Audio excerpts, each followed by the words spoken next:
Welcome to my channel SK knowledge class. दोस्तों आज का सवाल है दो समान आयतन वाले वृत्ताकार बेलनों की ऊंचाइयों का अनुपात 1:2 है तो उनकी त्रिज्याओं का अनुपात निकालें।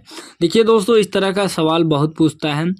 देखिए इसमें आपको क्या है कि ऊंचाई दे देगा, कह देगा त्रिज्या निकाल ले, कहीं कहीं त्रिज्या दे देगा, कह देगा ऊंचाई ज्ञात करने।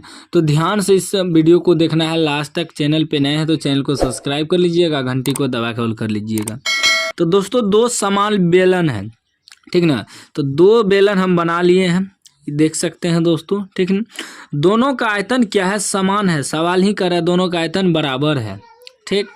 तो दोस्तों देखिए ऊंचाई हम दिया हुआ है, हमें ऊंचाई का अनुपात दिया हुआ है। तो अनुपात मतलब एगो ऊंचाई इसका दिया हुआ है, ठीक, एगो ऊंचाई इसका दिया हुआ है, ठीक ना, ठीक।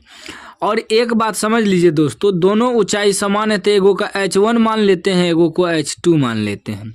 और त्रिज्या का है निकालने, तो त्रिज्या यहाँ से यहाँ जो है दोस्तों यह निकालना है, तो इसको R1 मान लेते हैं और इसका भी त्रिज्या R2 मान लेते हैं, ठीक।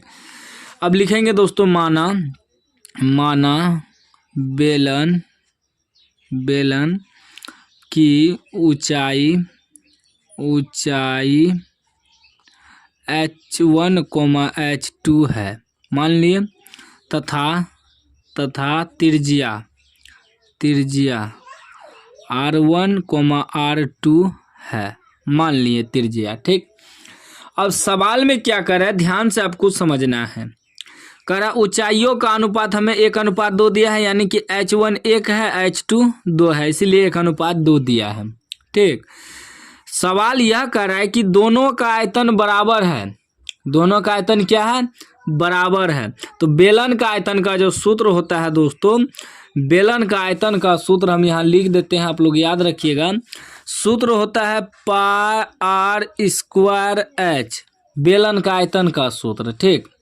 तो दोनों का आयतन बराबर है तो लिखेंगे पाई आर स्क्वायर, देखिए R1 देंगे, ठीक, क्योंकि दो गो का त्रिज्या है, एगो R1 माने, एगो R2 माने।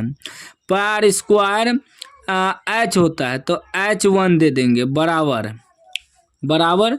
फिर दोनों का आयतन सेम है ना, तो पाई आर स्क्वायर R2 देंगे, अब की बार R2 का स्क्वायर और H2 देंगे, H2, ठीक है ना। यहाँ जो लिखे हैं पाई आर स्क्वायर H इसी पे बैठा है, क्योंकि एगो का H1 माने, एगो का H2 माने हैं, ठीक।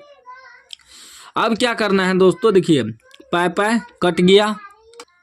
उसके बाद देखिए बच गया R1 का स्क्वायर H1 कितना है, 1 है, तो 1 से गुना करेंगे, बराबर पाई तो कट गया दोस्तों। R2 का स्क्वायर गुना H2 क्या है, 2 है, ठीक। R1 से गुना करेंगे। या दोस्तों देखिए एक बात समझिए, करा उनकी त्रिज्याओं का अनुपात निकाल लें, तो यानी कि R1 के बटे में R2 आना चाहिए, तभी अनुपात में निकलेगा।